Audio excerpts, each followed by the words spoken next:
Hello, everybody, and welcome back. Investing in Asia has changed fundamentally in recent years.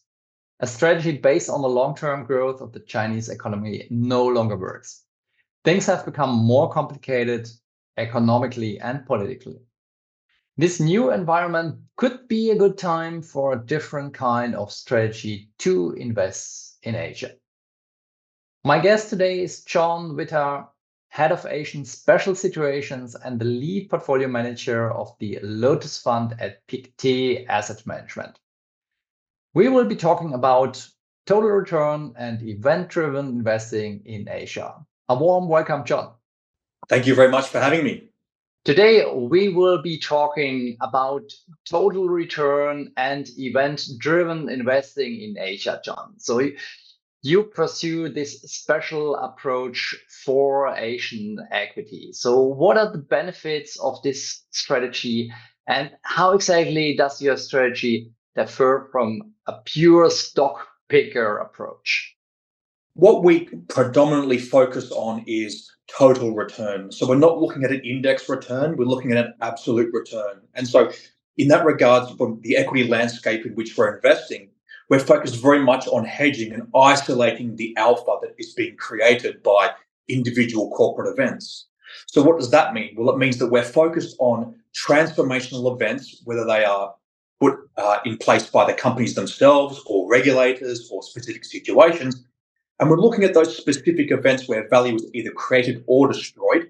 And we're initiating a position in that situation or in that equity and then hedging on the other side. So we're ultimately trying to distill the value that's being created or destroyed in that individual situation.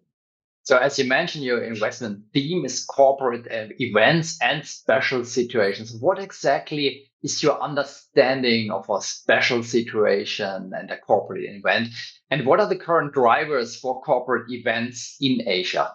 Yeah, look, another great question. Ultimately, where we're concerned in, as I said, was where you're seeing those true sort of catalyzing types of situations, those value creative or value destructive events. And what do we mean by that? Well, it's actually quite broad. It can involve mergers and acquisitions. It can involve a company investing in another company or investing in a factory, for example. It can involve activism, companies that are particularly badly run, being encouraged to be run better. It can involve regulatory changes, as we're seeing in Korea and Japan at the moment, very much top of mind. But also liquidity events. We have an increasingly large amount of money being invested in indexes, as we all know. This creates liquidity events when stocks are up-weighted or down-weighted. These very much are tradable events that you can also hedge that are of interest to us. And then ultimately secular growth trends as well. If we see a very, very large trend in a certain market that we believe is creating value, we also can harness that. But what is it that we don't do? And I think that's also quite important. So what we're not doing is we're not traditional stock pickers. So we're not, in terms of traditional stock investing, we're not trying to predict earnings. We're not looking at individual companies and saying this company will look great in 5 or 10 years and investing in that on that kind of a time horizon. We're really focused on the individual catalyzing event around that specific investment that's taking place, that specific change, and then investing over the time horizon of that particular event. So what kind of events are you currently looking for in Asia? What makes in the current environment an interesting investment case for you? And eventually you can share an example with us. Sure. So look, there's an awful lot happening in the Asian region at the moment. And that's obviously very exciting to us and our investors as well. Ultimately, Asia is still the growth engine of the world. And that's, I guess, very exciting from an investment standpoint, but it's also very, very quickly changing. And so when you look at Asia as a region, a lot of the corporate governance changes that you saw took place or take place in Europe and the US in the 70s and 80s are now taking place in places like Korea and Japan. And that's very exciting because you're seeing a lot of value being unlocked in these markets. So, for example, when you look at a market like Japan trades on a price to book on average of about 1.4 times. And in fact, half of that market trades roughly below 1 times price to book, which is the replacement cost of assets. When you look at Europe, you're looking at around 2.4 times. When you're looking at The US, you're looking, if you're looking at the Nasdaq, looking at over 4 times. So you're seeing a lot of value that still exists in these Asian markets because of these I guess, previously sort of corporate governance lapses. But now that's improving, that's changing, and these companies, the value is being unlocked, and investors are recognizing that. And that's very, very exciting from our perspective. So, what are we seeing that's exciting? Well, ultimately, the changes in law that are being put into place by the Koreans and the Japanese are important. But I guess the important thing that we're seeing as well is an increased amount of interest in the Asian region, and particularly in Japan, Southeast Asia, as we see that money move out of China, as you mentioned. So what we once this, I guess, situation is very interesting to us, which many of you may have read about, was the Seven & I transaction. Now, Seven & I is a company that owns the 7-Eleven convenience store chain. They're the largest convenience store chain in the United States and one of the largest in the world. And they were approached by Withaar, which is a Canadian convenience store operator / petrol station operator, for a takeover. So they've been approached in terms of a change of control transaction. This is very significant because not only is this the largest ever inbound transaction for a foreign corporate into Japan, but it's also a very, very important litmus test for all these corporate governance changes that we've seen and all those corporate governance changes that we've been talking about in terms of independence of the board, these kinds of things, and transparency of the board process, these kinds of things. So it's a very, very important litmus test, something that everybody's watching, because if this is allowed to play out in the way that it will be able to play out perhaps in Europe or the United States, then this is going to be obviously very, very meaningful for Japan as a market, because it then means that many other companies are now on the block to be taken over by foreign companies, which then means that the valuations of all these companies have to go up. So very, very exciting time in Japan and Korea, for example. So you already mentioned Japan. Japan shocked the markets at the beginning of August with a severe stock market slump.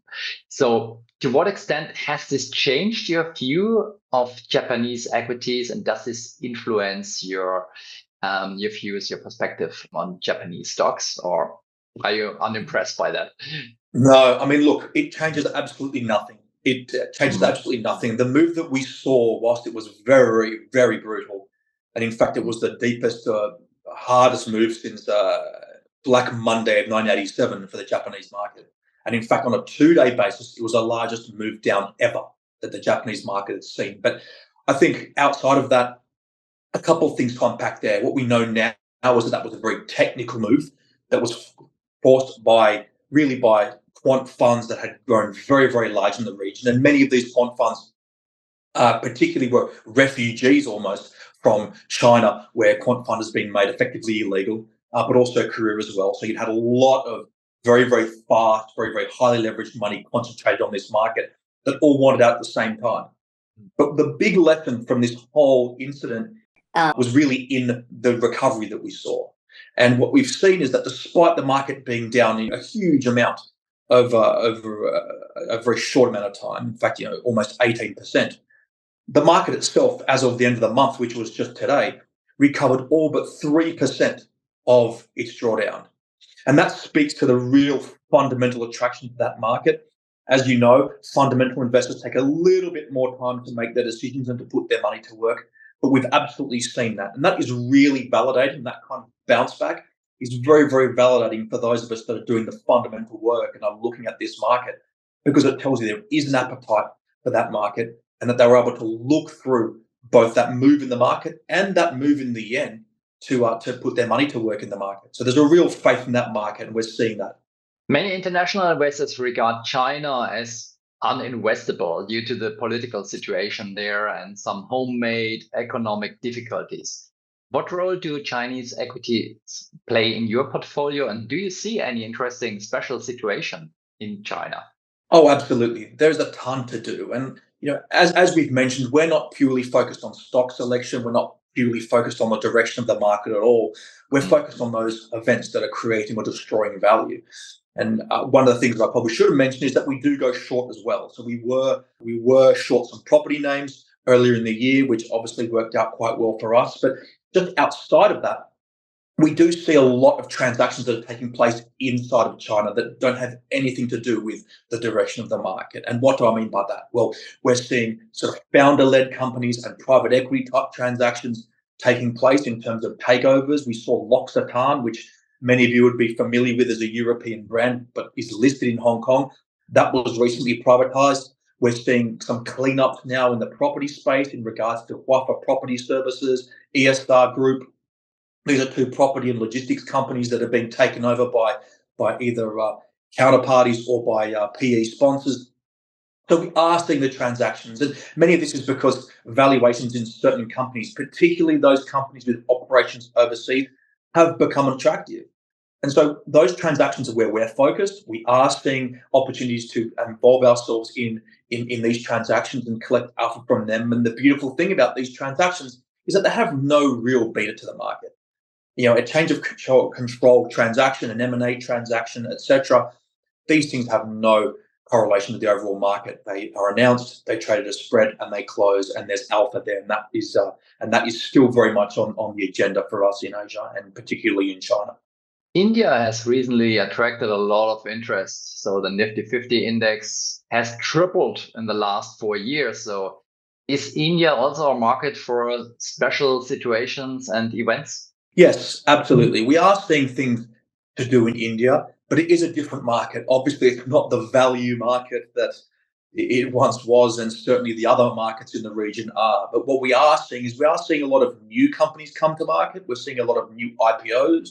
We're seeing a lot of blocks and sell downs, sponsor-led sell downs, private equity sell downs, venture capital type transactions as well. That's very interesting. And then obviously because of the movement in the market, we're seeing a lot of index changes as well. So stocks are being added and upweighted, stocks are being deleted or shuffled around. So there's a lot to do there as well. So still a lot to do in India, and it's still a focus, or is, and becoming an increasing focus for investors in the region. Absolutely. US tech, and especially the Magnificent Seven, is stealing the show currently from other equity segments. So what is the attractiveness of Asian tech from your special perspective? Look, I think for investors in general, the real attraction for Asian tech companies is the value. So we obviously have been talking and living this whole Mag 7 move, but when you look at the valuation of companies in Asia versus the valuation of companies, the disparity is stark, and it's becoming more stark. And what do I mean by that? Well, if you take the Chinese listed, Hong Kong listed names, for example, Alibaba, this trades on a PE of 8, JD trades on a PE of 7, Amazon trades on a PE of 40. Zalando in Germany trades on a PE of 25. So we are seeing a big valuation disparity for companies that still do operate in the second largest economy on the planet. So we do have valuation disparities pop up, but it's not just China. It's obviously in other parts of the region as well. You take a name like TSMC, for example, 25 times PE. This compares to Nvidia, which is over 50. Then you have Samsung, which traded a PE of 13 times and a price to book of 1. So effectively the replacement cost for its assets. And then this would compare to many of the other companies that we see, for example, like Broadcom at 50 times as well. So there is a valuation disparity between these two regions. And whilst that's not specifically our area of interest, what is our area of interest is that value being unlocked. And we are seeing that. We are seeing a recognition of this valuation disparity, and we are seeing the companies doing something about it as best they can. So, for example, we do have companies like Tencent and JD.com and the tech companies, Meituan in China, etc., all doing buybacks, all recognizing that their companies are cheap, all trying to raise their dividends.